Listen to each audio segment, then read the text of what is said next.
every 3 weeks or so, somebody asks me the question, what do you think of Eckhart Tolle? And I really, really love him. I don't recommend him that often because I know the frustration and the confusion that somebody like Eckhart Tolle can create. The emphasis on being in the present, the emphasis on a non-practical solution, like a mystical solution. It's mercurial, it's hard to grasp. It's extremely frustrating and confusing for people who are traumatized, but it doesn't make it wrong. It doesn't make it wrong. It doesn't mean that he's wrong or the teaching is wrong. It means that for some of us, we just can't grasp it. So for a while, and I'm going back a couple of years, I was thinking, could I do like an entry, like for people with CPTSD, for people who are quite traumatized, into getting into Eckhart Tolle so they can get the benefits from it? And I was like, no, it's a bit presumptuous to sort of put yourself forward as somebody who could do that. Recently, and I mean within the last couple of days, he's released a video on his channel about overcoming trauma. And it goes on a little bit. I mean, he's an intellectual. He's a really, really smart man. There's obviously a lot going on in that head. That's probably how he ended up turning towards the more Zen style of mindfulness, was probably to stop all of that stuff that was going on. And he went on a little bit. And then he got to a point where he was talking about the identification with form. And this is where I think for people who are struggling with trauma and people who are struggling with CPTSD, this is where I think I really can translate that and make it practical. People who are confused, people who are in chaos, people who are traumatized, people with CPTSD, they need something concrete. Vagary, mysticism, being told to meditate, which many people find instantly triggering of an emotional flashback because they go into silence and then all of their thoughts and feelings arise. And secondly, the superego gets activated because they feel like they're not doing it right, or they're doing something wrong, or they're not good enough, which then triggers even more emotional flashbacks. But not identifying with form is critical. So I'm going to have a go at this, and I'm not, I'm going to wrap this up inside of the first 10 minutes, and then I'm going to take questions from people. Okay. Do we all agree there are different ways of looking at the world? Do we all agree that on different days, in different emotional states, in different moods, we see the world in a different way? Can we all agree that there's a way of looking at the world that you buy into? We talk about buying into a view of reality, which is an interesting expression because it's from gambling. You buy into a bet, you buy into a gamble. And can we agree that there's a view of the world that we can all get sucked into that has a lot of noise? It's heavy. There's a lot of bustle. There's a lot of hustle. There's a lot of like urgency, stimulation, provocation, emotionality. Can we all agree that that's one way of looking at the world? Can we all agree that mainstream media is based on that? And when I say mainstream media, I don't just mean the news networks. I mean everything: TV shows, films, adverts, radio, satellite, you name it, mainstream media. Isn't it based on hustle, noise, provocation? Now, if we can all agree on that, can we all agree that it has its rewards? It's exciting, it's stimulating, and we can draw, as Eckhart Tolle would say, a sense of self from it. We can draw a sense of feeling right, strong in our tribe, strong in our tribal identity, certain of who we are for a moment or two. Can we all agree with that?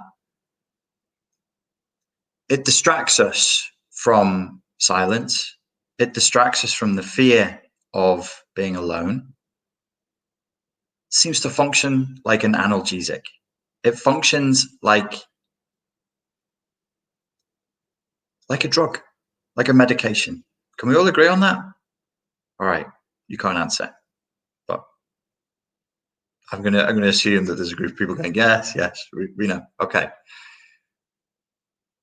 Even if so, that's one. Let's call that reality number one. I'm going to place it there. Reality number one. Reality tunnel number one. Reality number tumble. Nimbly bums. That's a number that you don't know. It's in another language that I just invented, so you couldn't know. Nimbly bums. So reality nimbly bums. Reality number two is even if you haven't taken psychedelics or any drugs, you've been to sleep. And when you go to sleep, your brain releases naturally a lot of DMT. And there are many times that your brain does something that acid does to your brain, acid, as in the psychedelic acid. So even if you've never taken anything, you will have had psychedelic experiences. Usually they will happen right before you go to sleep. Have you ever had visions? Have you ever had weird stuff pop up? You ever try and pull stuff from visions back to reality? I try and do it all the time. And every time I hold on to something and I'm like, oh, I'm going to tell people about this on YouTube, it disappears. It's like it's really slippery. There's a few things that I can remember, and it's my intention to get into them because I have like these little visions, and some of them are, bordering on like psychic type experiences. Have you ever had that? It's not nothing. Eckhart Tolle is talking about space and spaciousness and meditation and empty space. This is not empty. This is a space in which everything softens and melts. It's like Salvador Dali's clocks. Everything's good. So you have form and structure, and then it goes, and then it sort of melds into each other, and all weird stuff is, and then you're falling asleep because you're having strange thoughts. Suddenly you're trying to imagine what pink rain would smell like. All right, I don't flip it now. So there's another world. It's a psychedelic world or another worldview. It's called Nimbly 2. Number 2 is psychedelic, colorful, bizarre. Structure is melding, is folding, is joining where it shouldn't, but it has its own meaning. This tends to be the structure of dreams. And then there's number 3, the third reality, which is the one Eckhart Tolle points to, which is in essence spaciousness. He doesn't like calling it mindfulness because he doesn't want your mind full. I don't like calling it mindfulness either because I don't know. I've just never been comfortable with that. Space. I prefer space. I prefer quiet. And have we all? So we've all been in the psychedelic space before we fall asleep or we're daydreaming. Things merge with each other. They flow in ways that they wouldn't do normally. We've all been in the hustle space where it's tense and you have to do things. You have to have an opinion and blah, blah, so on.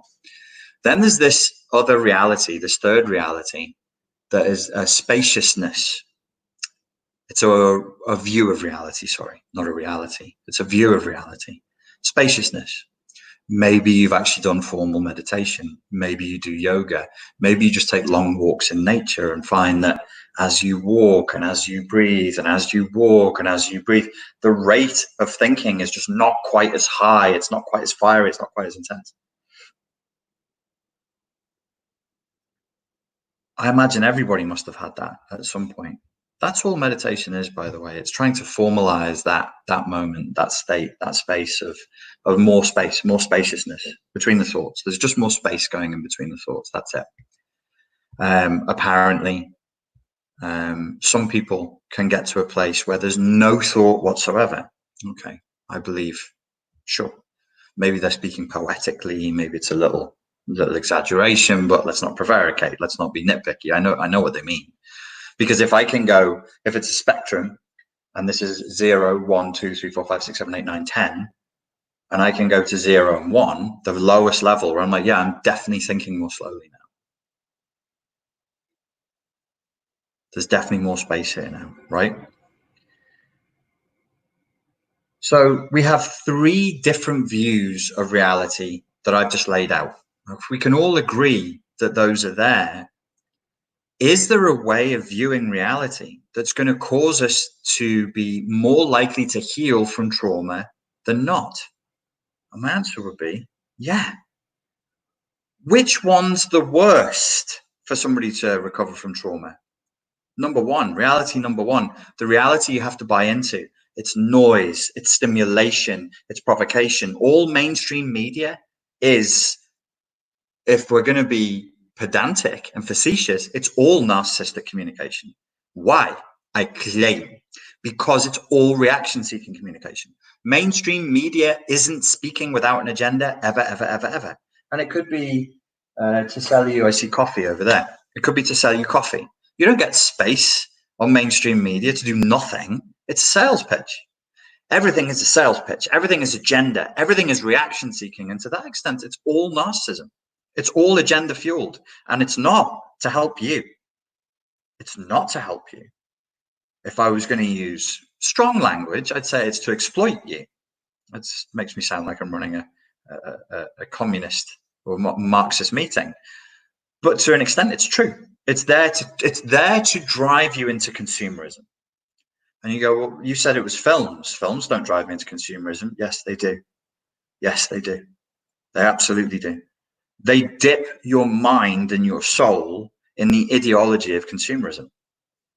You know, what were we talking about? Politics. I thought we were talking about trauma.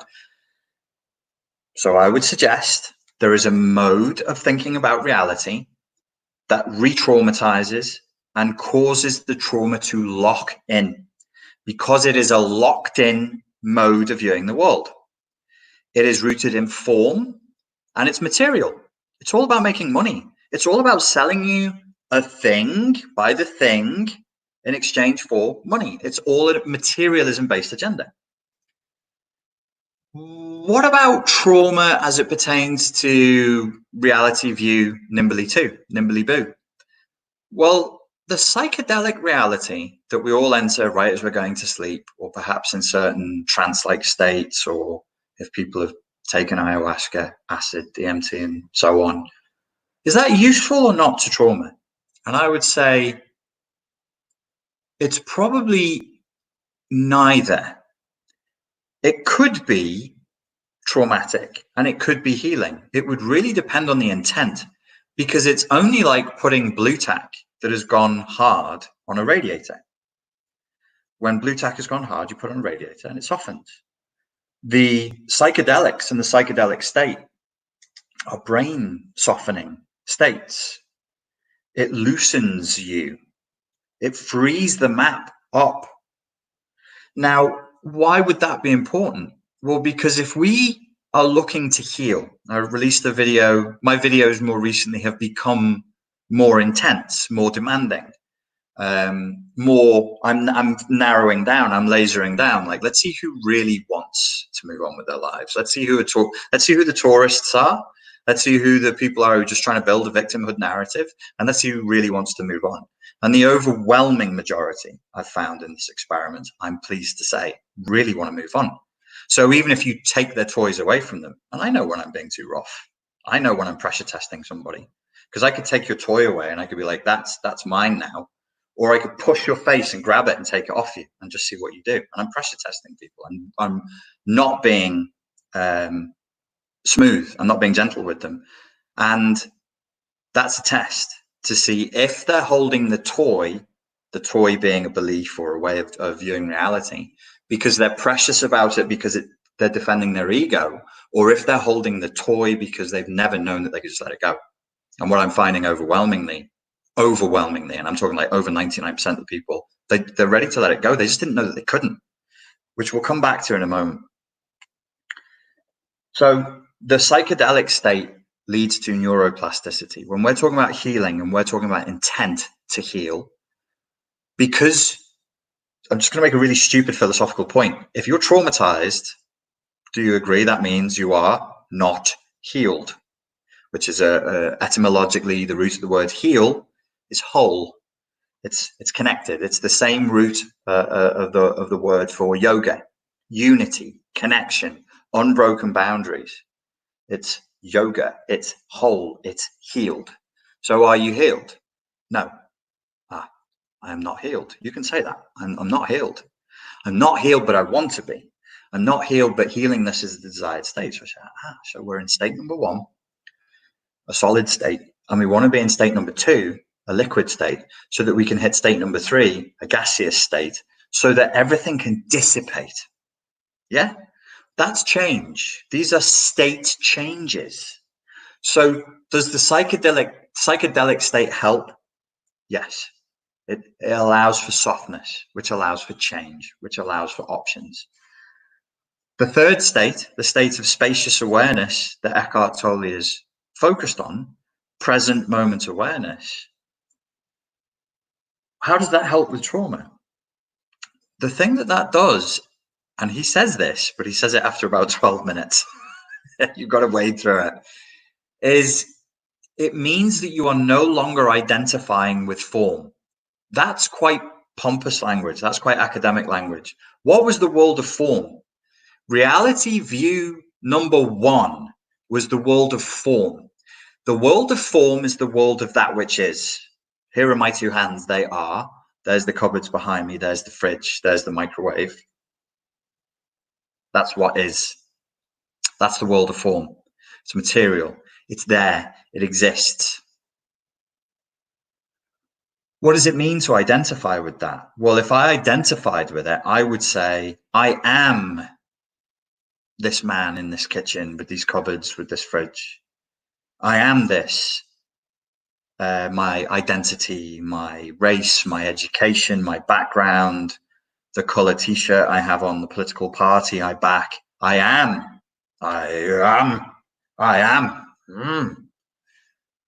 Identifying with the world of form is the way that the old Taoists and the old Buddhists would say, you're lost in ego, homie. You're stuck in ego. The Christian tradition, the Christian Gnostics, the Christian mystics would say, you're trapped in the material world, which is, to the Gnostics, is the world of Yaldabaoth, the artisan, who's the demiurge, the evil god of this world. And then in Christian mysticism, you'd say it belongs to the devil.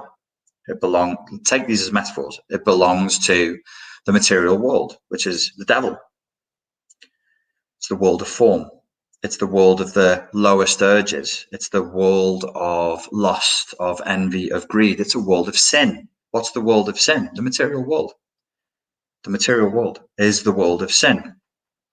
So Eckhart Tolle talking about overcoming trauma and not identifying with form means don't put your sense of self in this world and your story of this world and the crap of this world, because it's got crappy elements to it. There are many elements to the world, like you look at somebody's chakras, from the base chakra where crap literally comes out, shit comes out. It's matter, it's material, but it's material. It's now devoid of life. Once the life has been taken out, once the sunshine that's in the food and the drink has been converted in the body, it comes out as shit. It's crap. It's crappy. It's the lowest level. What's the highest level? Beyond the crown chakra, above the crown chakra, is the sun, the eternal light. It's up. So that's Ayurvedic tradition. That's Buddhist tradition. That's Akhenaton, the Pharaoh Akhenaton in Egypt. That's the highest level is the sun. And then you go down the chakras and it gets crappier and crappier and more base, which is an outmoded word that would mean evil. It's in the Crucible. There's a line in the Crucible. I played John Proctor in the Crucible when I was younger and a thespian. And John's wife, Goody Proctor, is berating him for his lust and for his deception. And he says to her, do you truly think me base? Do you think me base? Do you truly think me base? Do you think that I am lower energy, lower chakras? Do you think I'm an animal? Do you think I'm evil? So there used to be more of a sense of evil and the basic of life being associated. That is all being identified with the world of form. So coming back to this, When we're identified with the world of form, we're in ego. We're massively in ego. Social media, I've realized in the last few days, only invites you to practice your ego. It doesn't do anything else. Likes, follows, opinions. It's only about asking you to practice your ego. And the thing is, when you practice something, it's like a muscle. The more you work it, the more you resist, the bigger it gets, the stronger it gets. You're identifying with the world of form. You're identifying with that which is. To turn that on its head, what Eckhart is talking about, but sometimes I think only I think Eckhart really reaches people who think like him already. So the people who don't really think that way miss the message, and they miss something really, really good, because actually for overcoming trauma and healing from trauma, a big piece of the puzzle is detachment from the world of form. You're not this. You're not this. Yes, I am. Don't be so stupid. I am this person, but you're not. You're not. It's an illusion. Because here's a simple meditation practice. Here's a simple exercise in philosophy where you sit and you're quiet and you say, who am I? And that voice inside your head says, who am I? And then you say, who asked that? And you go, what? Who asked the question, who am I? Who asks the question, who asks the question, who am I? Who asks the question, who asks the question, who asks the question, who am I? And as you go further and further back in observance of your reality and of who you are, you end up with a conclusion, your consciousness. The further back you go in observing who's asking the question, the more of your identity drops, the more of your sense of self fades, it dissipates, it goes away. Who am I? And who's asking, who am I? And who's asking, who am I? And who's asking, who am I? Your sense of self, under those circumstances, it can't survive. And that's a good thing. This is a good place to go to, where if nothing else, you get a break from your ego. These things are exhausting. It's tiring. Your ego is not supposed to be activated for that many hours a day. You're not supposed to be offering your opinion on things. I was asked a question the other day that was like this hot political topic, and I didn't have an opinion on it, and I felt bad. I was like, God, I should have an opinion. Let me sit here and form one. And then I went, hang on a second. Who says you have to have an opinion? I don't have an opinion. I haven't studied it. I don't know. It's none of my business. And I don't have an opinion. I said it would be done in 10 minutes. It took me 22. That's not bad. Final thought. When I explored that line of reasoning further, I thought to myself, is it okay for me to disavow my responsibility to have an opinion on something? And I was like, of course it is. It's not there's no responsibility you have to have a fucking stupid opinion on some stupid fucking subject you don't care about. And I was like, well, but it's reality. You can just say it's none of my business. I mean it. It's none of my business. And I was thinking about this. It was late at night, and I was sat on a couch, and there was like no distractions, nothing going on. It's very quiet here where I am. And then I was like, I had the most bro stoner thought ever. I was like, but what about reality? And then I was like, but maybe reality is none of my business. And this voice in my head is all pompous. I'm like, how can you say it's bloody irresponsible? That's an irresponsible thing to say. And I was like, why? Why? It's none of my business. I'm not God. This tech, the social media and everything, it's asking you to play God. It's not asking you to have a big, strong, solid ego. It's asking you, it's demanding that you have God's ego. It's saying, how should humans be? And then you're supposed to answer. And if you don't, you feel stressed. But there's a way out. You just say, it's none of my business. Reality is none of my business. I'm actually allowed to accept everything just as it is. I'm actually totally permitted to just go, you know what? Everything that's happening is happening. Everything that's happening is happening. Everything that is. Everything that is is, and it has its own isness. These are some serious bro stoner thoughts. I'm like there going, this is suchness, this is isness, and reality is none of my business. The isness is none of my business. That's what I'm about. The isness is none of my business. It's none of your business. We don't have to do this. We don't have to be cajoled and bullied and provoked into a state of exhaustion, trying to figure out what the hell is going on and doing. No, you don't need to do that. You don't need to do that. Because you're not God. And ultimately, it's like this. There was a relationship I was involved in for a time not that long ago. And it ended amicably enough, but, because there were some disparities in the relating. And I was like, I realized I was being pushed into a position that made no sense, where I was both responsible for everything that happened in the relationship, and yet not simultaneously in charge of everything in the relationship. And I was like, do you want to be in charge of everything? And I said to myself, no, I'm a fucking idiot in socks. I don't want to be in charge of everything. And then I had this philosophical reasoning. How can you be responsible for everything if you're not in charge of everything? And I was like, holy fuck. You can't. You can't. So I'm not responsible. The isness is none of my business. Reality is what reality is. It's a shell game. It's a trick. It's a trick. It keeps you exhausted. It keeps you in conflict, because in the world of form, this is not that. This is not that, right? Some people watching this going, he's gone fucking mental. But this is not that, right? So this is not that. So if this isn't that, and these two come into contact, conflict is inevitable.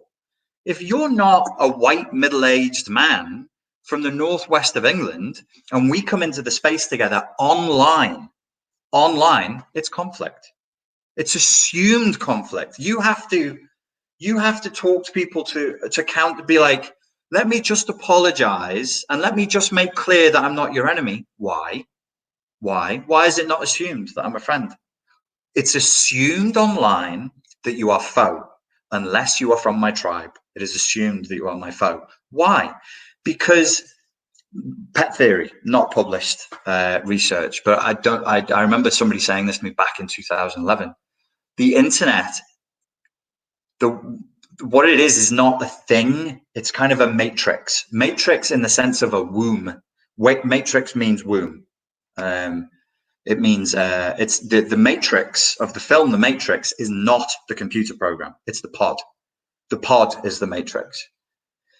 It has the overlaying meaning of, like, we think of the matrix with the numbers because it does have a meaning in mathematics. But originally, if you look at the Bible, where matrix, the word matrix is used like some 18 odd times, it's a vessel, it's a womb. So from that space, the internet is the womb. And when you are in a space of no thing, what goes into nothing? Something. What do we put into that space? The unconscious. The unconscious goes into that space. So the internet, through being a blank space, a tabula rasa, a matrix, a womb, a pod, a vessel, a receptacle, it actually draws out a lot of poison from people. Is that a bad thing? It could be okay. Like if we were aware of it and controlled it. But what actually happens is everybody's poison is going into the same cup. And it's not being resolved. So everybody who enters, the well is already poisoned. It becomes this place of conflict.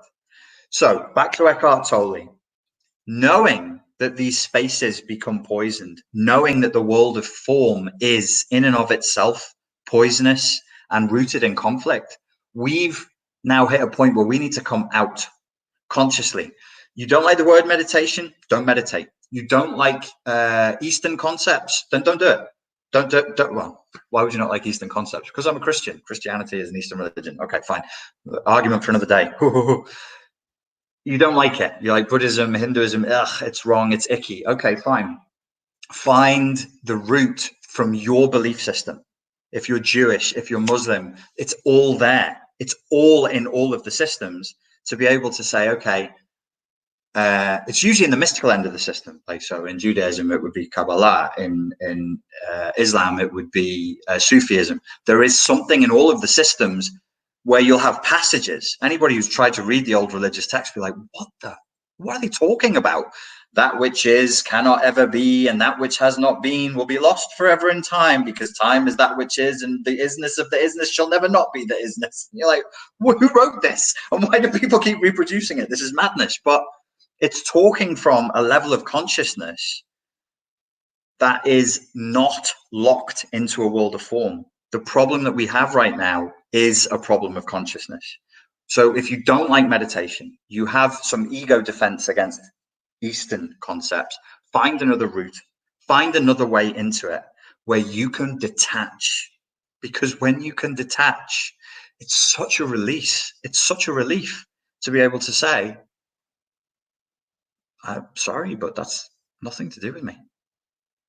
It's nothing to do with me.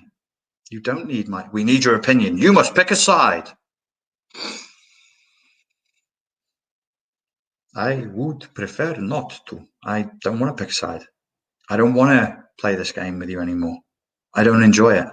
And I can see the destruction it's doing. I'm going to play a game in which we don't do that, in which we don't associate in the world of form, in which we move past it, because that's going to be the only way to heal. Final point, then I'll take questions. A lot of people, myself included, are carrying toys. We're very poor at saying goodbye to things that have long since finished. Many of us, most of us, all of us, probably all of us are carrying 10 or 11 things that we should have let go of. Some of the things we're carrying, we should have let go of when we were 6. Some of the things we're carrying, we should have let go of last week. It's time. It's all across the time of your life, but you're holding on to stuff and it's tiring. Not only is it tiring, it locks you into a dead ego story of who you are, rooted solely in the past. Who are you? I am this bag I'm carrying. I am my past. I am my past experiences. And the older I get, the heavier it is, because the more shit there is. But it's not just that, it's a double whammy. When I'm holding all this stuff, I can't take on anything new. And I shut down. I can't take on anything new. We've got to start letting go. We've got to start saying goodbye. We're frightened to say goodbye because it's sad. We're scared. I don't want to feel sad. I want to be in reality number one, where everything is stimulation and ego, and I think this, and this posturing ego full of sound and fury that struts and frets its hour upon the stage, and it is strutting and it is fretting because it's fretful, it's hard, and it is just an hour, and it is only a stage. It's not real. None of that's real. Social media isn't real. The technology isn't real. The mainstream media isn't real. It's not real. It's not real. They're feeding us a nightmare pill, and it's fake. It's fake. We're being fed a nightmare pill, and it's fake. It's not real, kids. This is, I'm sure there's a film where they get attacked by demons and they have to be like, it's not real, it's not real, it's not real. But I can't think of it. I can't remember it now. But the name of the game in that film was, could you remember that the demon attacking you is not real? If you remember it's not real, it's powerless. If you buy into its reality, then it eats you. It's not real. It's fake. Our discernment has been damaged deliberately, so we buy into this shit. It's infantilizing. We're not adults. We're not sensible, calm adults. We're identified with form. Eckhart Tolle said the route past the trauma is to cease to identify with the world of form. Don't be stuck in ego. Don't be stuck in the material world. Get past it. I'll take questions now. Make them one sentence long and have them end in the squiggle dot called a question mark.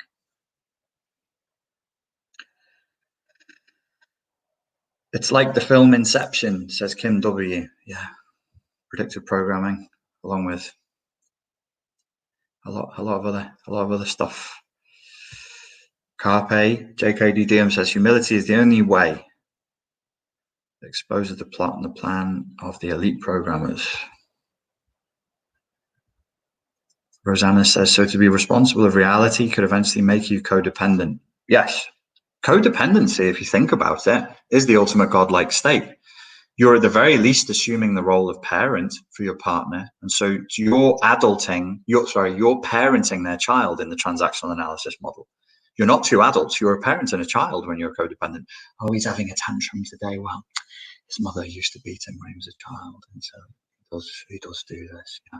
It's like, what the fuck? Why are you talking about that 55-year-old man like he's 5? And you're his embarrassed mother because the toddler's having a temper tantrum? That's a fucking adult. So there's a God complex in this particular, when we speak of codependency in a narcissistically abusive dyads, like the one I've been in, I've been in 2. I have a God complex, therefore. We all have a God complex.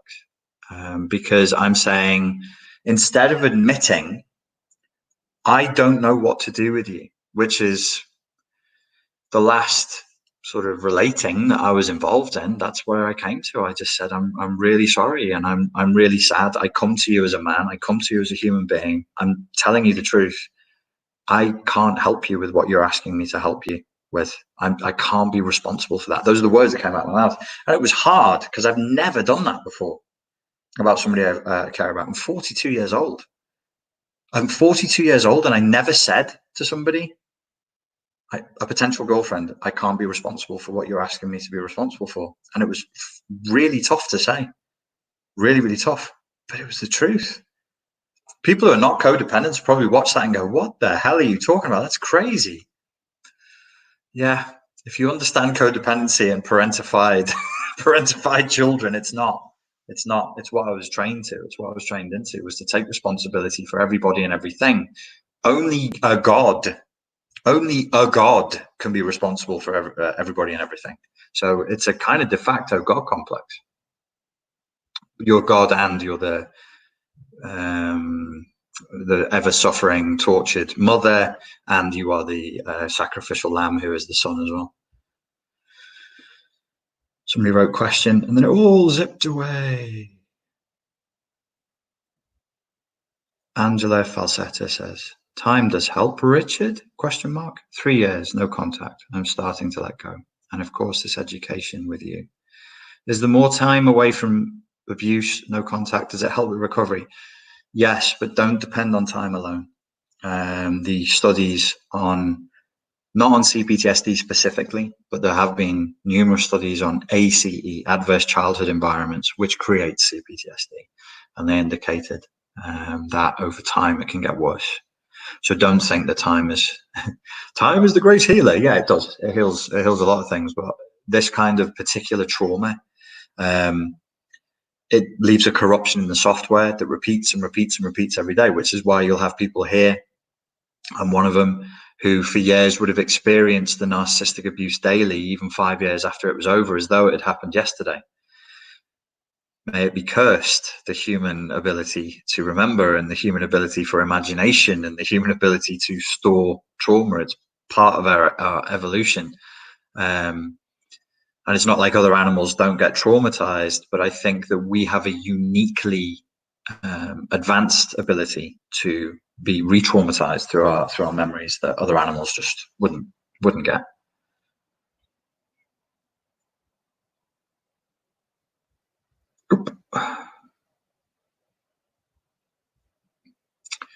Steve Andrew says, standing up to someone and refusing to participate anymore in that codependent dance is hardest the first time, right? It gets easier, doesn't it?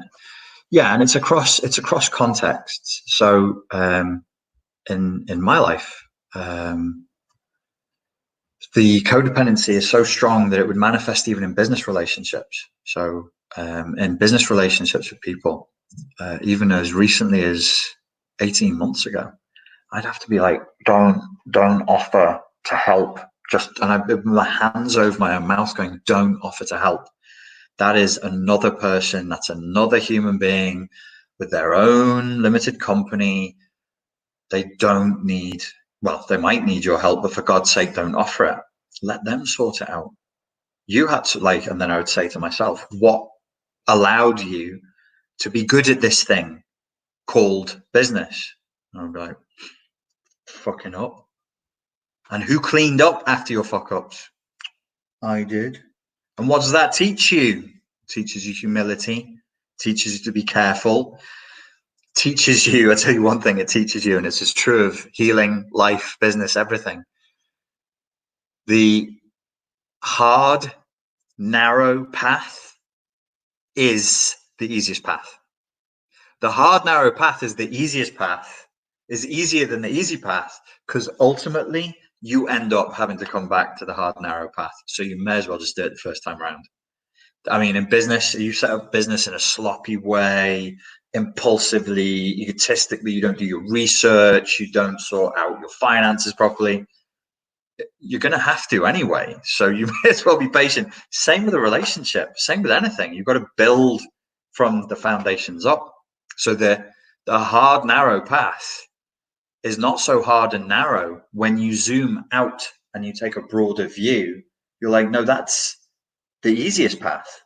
If we believe in the idea that time is more valuable than money because you can't get time back, whereas you can go bankrupt and you can, if you're skillful, if you know what you're doing in business, having money shouldn't really be the problem. But time, the wealthiest humans alive can't buy time. They can't get time back.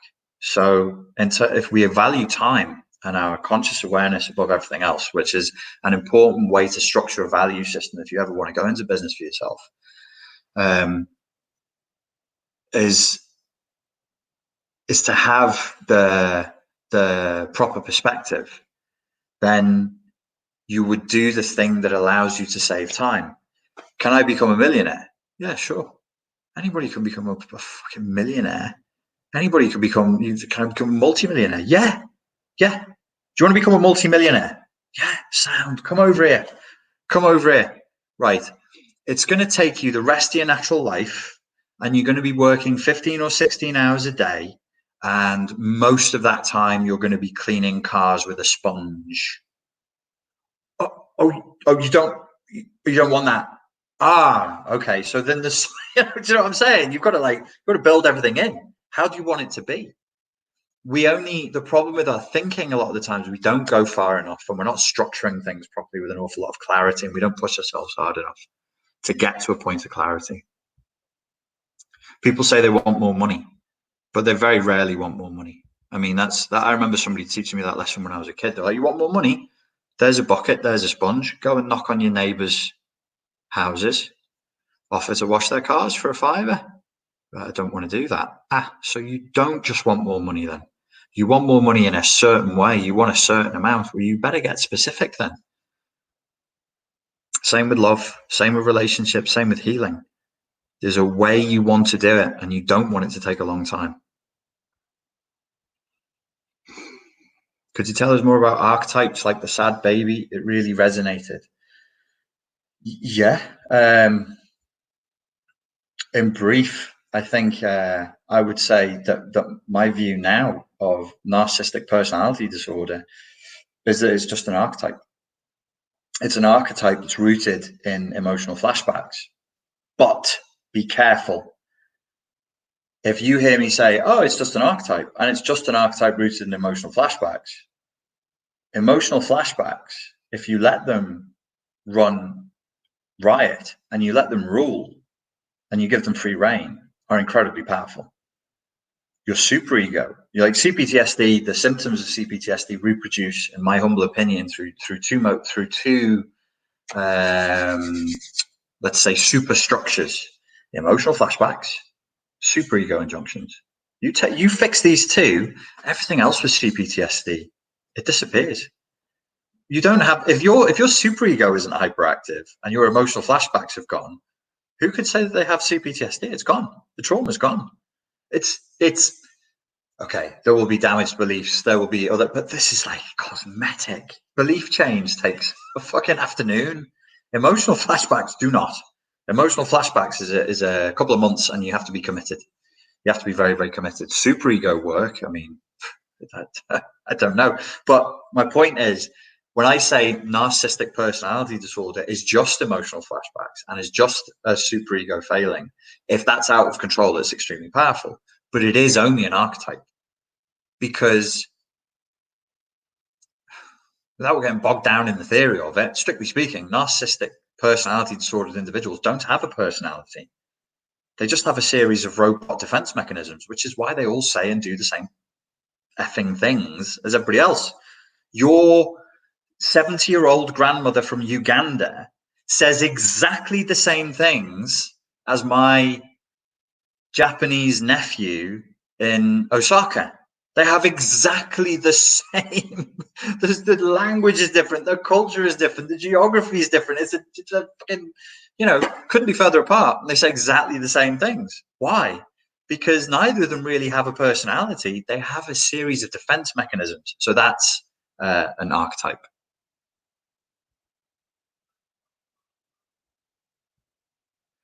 Nick Bravo says, is codependency and messiah complex the negative side of egoism? What would be the positive aspect? Trump? The negative side of, well, a messiah complex and codependency do come down to a kind of damaged egoism. It's a neurotic, traumatized response to the world. It's extremely painful being a codependent. And, I'm sure it's not a barrel of laughs. Being a codependent is being the sacrificial lamb. I am the lamb of the Lord. I am the scapegoat. I am the soft. Why did they say lamb? Because it's inoffensive. It can't hurt anybody. It has no fangs. It has no claws. It goes meh and is cute and it has fluffy wool. That's why it's the ultimate sacrifice. It's not even ugly. You can't even you choose another animal and go, it's a bit ugly and it smells funny. That's fine. So it's a lamb. So you're either the ultimate lamb, the ultimate sacrifice, the ultimate prey, or you're the ultimate predator. But I'm sure neither state is particularly fun. They're both rooted in neurosis. So it's a traumatic response. It's a response to pain. The messiah complex is obviously is narcissism. The savior complex is a kind of fragile narcissism, or perhaps what Sam Vaknin would call it inverted narcissism.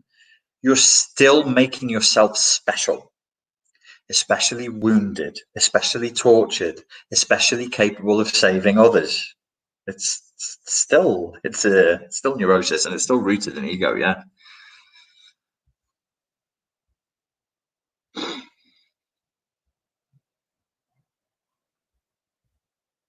Omnia says, doesn't much of communication and language cause us to break them down into archetypes in order to communicate them? Yes, it does. It does. But yes, it does. And they exist. Archetypes are a useful way of talking about shared realities as well. Advice for coping with working with a narcissist. Work on your emotional flashbacks as much as you possibly can, and protect yourself. Always remember to think in terms of power dynamics, because that's where they're coming from. Is they're very much focused on narcissistic supply and power dynamics. I've been in therapy, says Kathy, for CPTSD. I have a boyfriend who's not a good match because he hasn't addressed his CPTSD issues. How do I break it off with him? Should I rip it off like a band-aid? He's not good for me. I think breaking up between human beings is hard anyway. I want to be careful about, the crime of psychology, the crime of psychiatry is to pathologize everything to a carpenter. Every problem is a nail and every solution is a hammer, right? For all humans, and all humans are somewhat traumatized, somewhat codependent, and all have CPTSD. Breaking up with somebody is never going to be a barrel of laughs. It's always going to be hard. You mentioned ripping off the band-aid. I think so. I mean, you try and grade these things or phase these things. I don't want to sound like a zealot,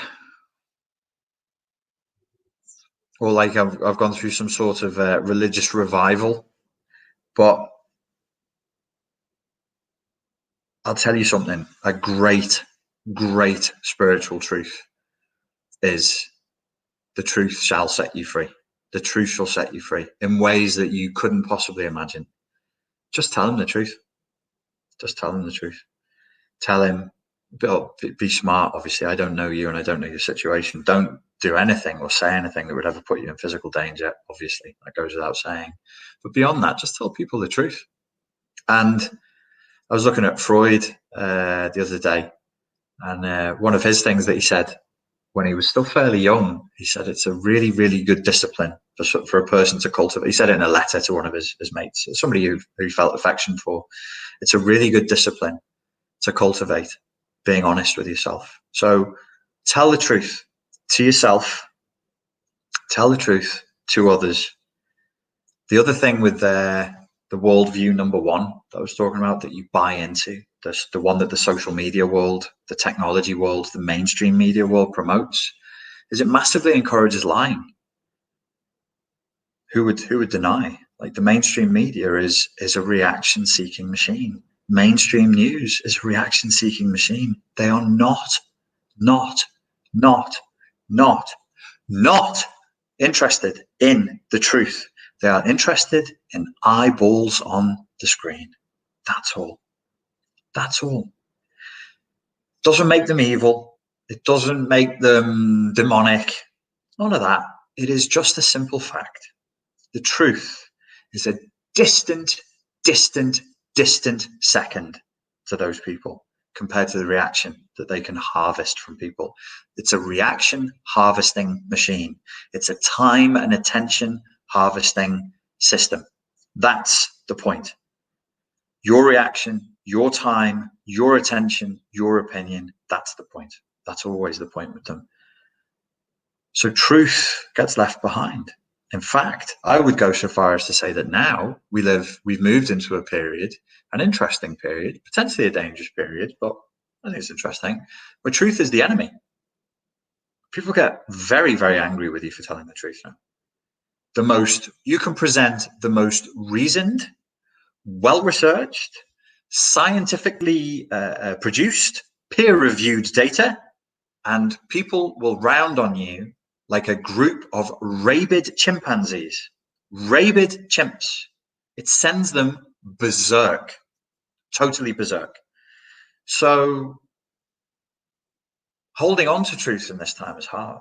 Belief in truth in this time is hard. And it will become like, there will be a few zealots left who are like, truth is everything. Truth, freedom is the power to say that 2 + 2 = 4. There's a little quote from 1984 by George Orwell for you.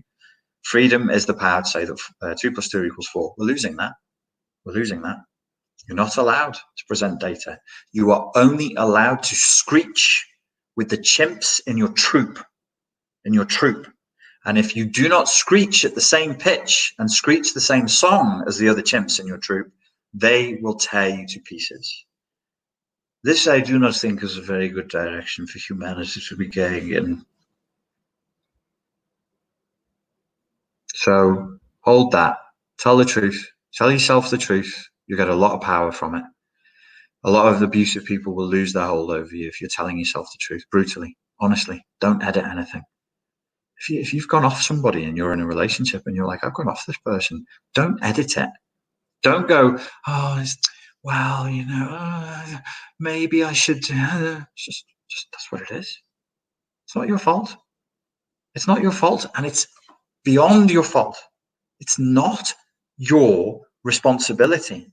It's not your responsibility. This is the trick that the PR companies have been working, thanks to, in large parts of Freud's, was his nephew or his grandson, his nephew, Edward Bernays, has been to train you to edit what you really think and what you really feel. Editing your words is a piece of piss. We passed that Rubicon midway through the last century. Now it's about editing what you really feel. If you feel a certain way about somebody or something, you should at least admit it to yourself. I don't fancy this person anymore. They're actually quite boring. Oh God, they're boring. You can't say that. Some people are boring. Some people are boring to you. Some people are not right for you. you're allowed to leave. There's no law that says you're not allowed to get to know somebody, go down a path with them, and then at a certain point down that path, just go, you're not, you maybe misrepresent yourself to me a little bit.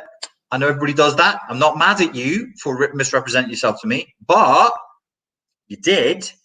And now I'm not as keen as I once was. You don't have to keep going down that path with them. But codependents and parentified children who become adults think that you do. I already started, so I have to finish. Who told you that? Probably your mum. You started it, finish it, eat everything on your plate. Don't like it, mum. Eat it anyway.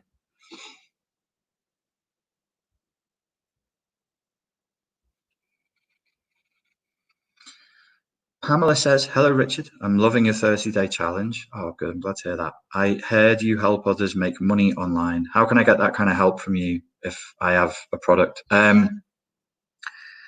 Right. So I've got to be disciplined at the moment.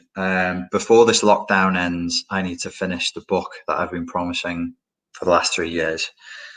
I now that I'm actually writing it, I can see why I put it off. I think my unconscious knew that how hard it was going to be. It's been tough, but I'm really glad that I've done it. So the book needs to go first. I have to round out everything that I want to say about narcissism on the Spartan Life Coach channel, everything I want to say about CPTSD on the Fortress channel, all of which I want to do before the lockdown ends. Once the lockdown ends, me personally, I'll be going to America. I'm going to be seeing my nephews. That's going to be happening, right after.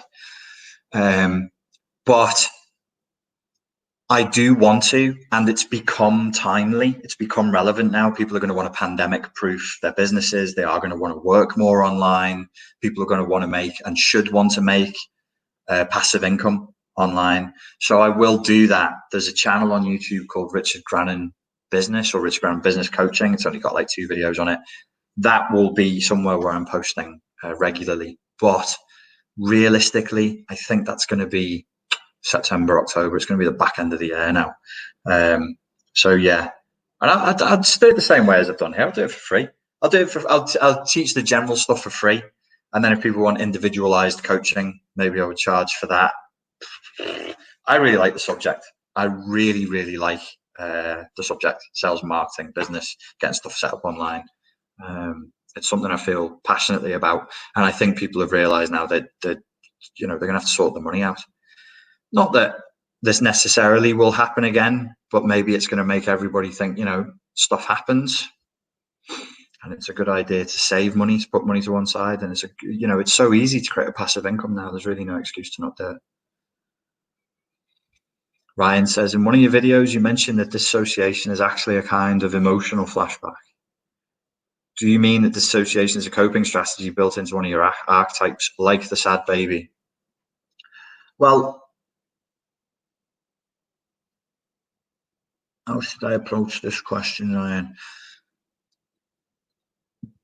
Dissociation is when somebody starts daydreaming and they basically daydream real hard. They dream hard. And the idea is to protect themselves from stress or protect themselves from an unpleasant reality that's happening right now. So I remember when I used to work at Curry's when I was a kid, which is it's an electrical shop it's an electrical store in the United Kingdom, and we'd sell TVs and DVD players and CD players, and I effing hated that job. Plus, it was Christmas, so we'd have the Christmas tracks on. If anybody ever wants to torture me, just play the Christmas tracks. Oh my God, I'd break in a minute. I would fantasize in order to deal with the stress of doing a job that I absolutely hated. That's dissociation. It's totally normal response to stress, a necessary response to stress. You kind of blue pill yourself for a minute.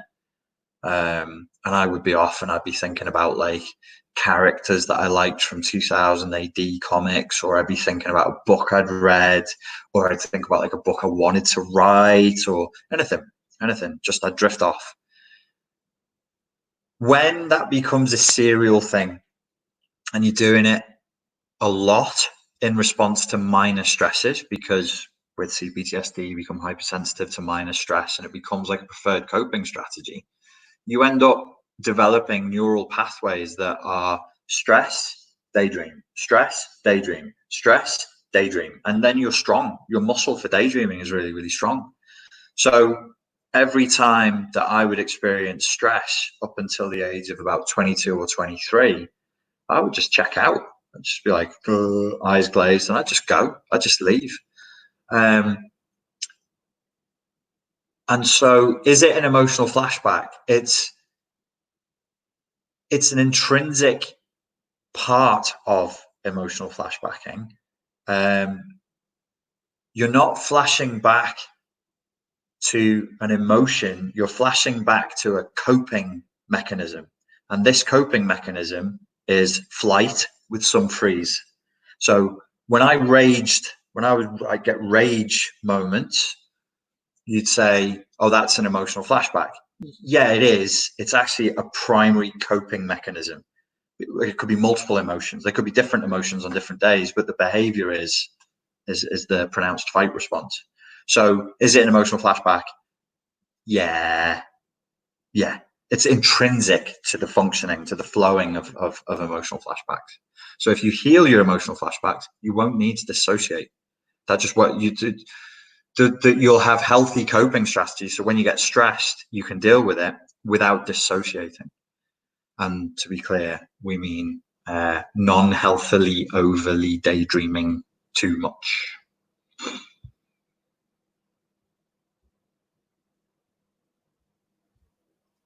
Martin says, now that you're touching on spiritual matters, I've always been touching on the spiritual matters, Martin. What do you feel on forgiveness? When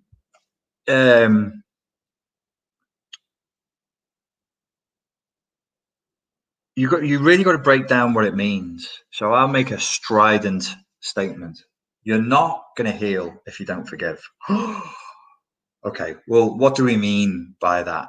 If by forgive, we mean you say to your abuser, your torturer, the person who has wronged you, you did nothing wrong, then no. Because what happened, happened. And what's right is right, and what's wrong is wrong.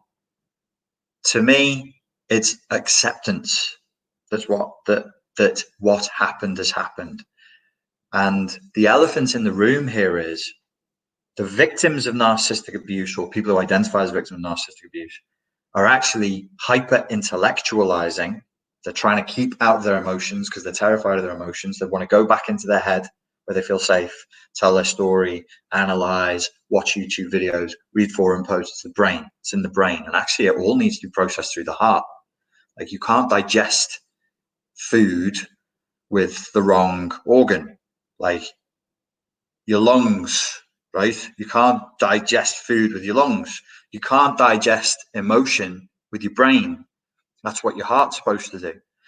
And in intellectualizing and trying to avoid the pain, we focus on the story and we focus on the other. So I say you can't heal unless you can forgive. And people are like, he's trying to tell me that my abusive father, I should tell my abusive father what he did was okay. No. I'm saying accept what happened.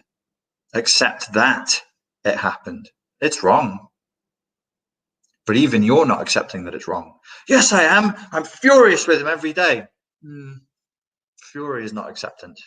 Fury is not digestion. Do you want to know what digestion is? Sadness, grief. When you're grieving, you're digesting. Is there any other emotion that could be digestion? Not when it comes to pain. When it comes to pain, when it comes to loss, when it comes to injustice, when it comes to exploitation, the only sign that you're digesting it is grief. Is grief. If you're raging, you're still externalizing and intellectualizing. And who do you need to forgive? Well, he did. My abusive father, he did. I'll tell you, you've never heard a story like mine. Guess what he did on my 8th birthday? Well, dude, the person you need to forgive is you. It's not about him now. It's about you. If he was in the room and he was doing that to you when you were 8, don't worry. I'd knock him the fuck out. I would. I'd drop the elbow on him. Right across the jaw. But he's not. He's not here. I can't protect you. You can't go back in time and protect you. It happened. It happened. It's already happened. So we're going to rage like he's in front of us now. Well, what are we doing? We're now, as an adult, however old you are, Ryan, angry with, I'm angry with my dad. You're angry with a ghost. You're angry with something that's already been. And you know that, which is why behind the anger is frustration. And behind the anger is irritation. Behind the anger is impotence. I wish I could kill him. But who are you going to kill? You're going to go round to his house and knock him out now? He's 83. I mean, apart from the fact it's a crime, it's hardly a fair fight. It's already happened. It's already been. It sucks. It was wrong. It was shitty. But you have to accept it. And you have to forgive you. It's more important that you forgive you. It's more important that you accept you than forgiving him and accepting him. And when I'm talking forgiveness, I'm talking about acceptance, radical acceptance for the whole thing. It happened. It's wrong. It's fucked up. Nobody should ever do that.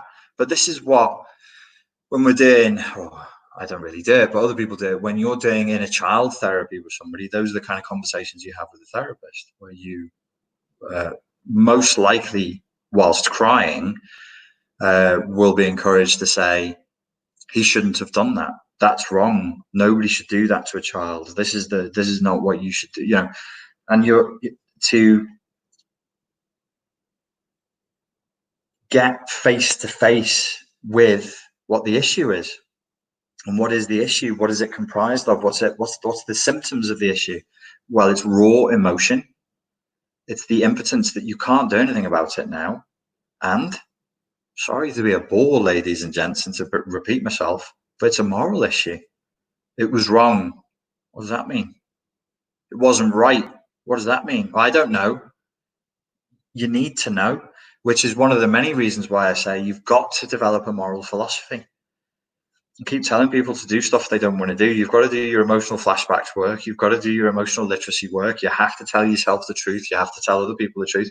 You must develop a moral philosophy. You've got to have a go of answering the question, what is right and what is wrong? You can't just say, that's wrong and that's right, and not be able to back it up with at least another 2 levels of nuance. How do you know it's right? How do you know that's wrong? Aha. So right and wrong exists. And so I would also make another contentious statement. You can't heal if you haven't forgiven. And you can't really heal unless you can define right and wrong. If you're swimming in some postmodern, messy, social constructionist, moral relativism or amoral soup, I don't think you'll heal. Because it's a lie, and you can't live with the lie. You know it's wrong. You know when an adult does that to a child, it's wrong. So say it's wrong. Doesn't matter if you don't think it's cool, it's not hip, it's not what my fucking social sciences teacher would approve of at university. Fuck all that. You know it's wrong. You know in your core, you know in your spine, you know in your liver, it's wrong. So there is right and wrong. And you've got to develop on that. You can't just have such major coordinates in your life be vague. Be like, oh, I think that's right. No, that's right. That's wrong. You shouldn't do that to a child. Why not? Because it's wrong. Oh, but in their culture, no, it's wrong. No, but now you're being racist because no, I'm not. No, it's wrong. Well, you're just being a bigot. No, not being a bigot, not being a racist, not being any of those words. It's wrong. You don't do that to children. Simple. Very simple. And unless we can draw these simple boundaries in our lives, how are we ever going to defend ourselves from the onslaught? Because I'll finish with this. Sorry if I didn't get to your question, anybody. Right now, humanity at large, please don't, because people will tell you, oh, in the West and in the East, everything's the West. Everything is the West. Yes, there are some remote locations where the internet hasn't quite got there yet. But if you walk or you drive from that remote location to the wealthiest nexus near to that remote location, it's westernized. It's consumer capitalism. They know what MTV is. They know who the Kardashians are. It's everywhere. It's homogenized. We've never been wealthier. We've never been more stimulated and spoiled in that regard. We have also never been under such a torrent of assault against our morality and against our humanity as we are right now. It is vicious, savage, direct, unremitting, shock and awe tactics, day and night, without mercy, an attack on our morality and on our humanity. No other period in history compares to this. So if you feel a bit stressed and you're like, well, people in medieval times had no fucking teeth and they worked in the fields all day, they didn't go through, they wouldn't last 15 minutes of what you are hardened to tolerate, which is this noise. They'd go crazy. They'd think that they'd been possessed by demons if you brought them into our world for 15 minutes. Stuff everywhere and noise and color and shouting and they break down. So don't feel weak, don't feel bad, and don't feel guilty if you have mental health issues. You're tortured. You're psychologically tortured. This is a psychologically torturous time. It's quite deliberate. The agenda is to dehumanize us, to humiliate us, so that we won't defend ourselves. Ladies and gentlemen, I hope that was useful.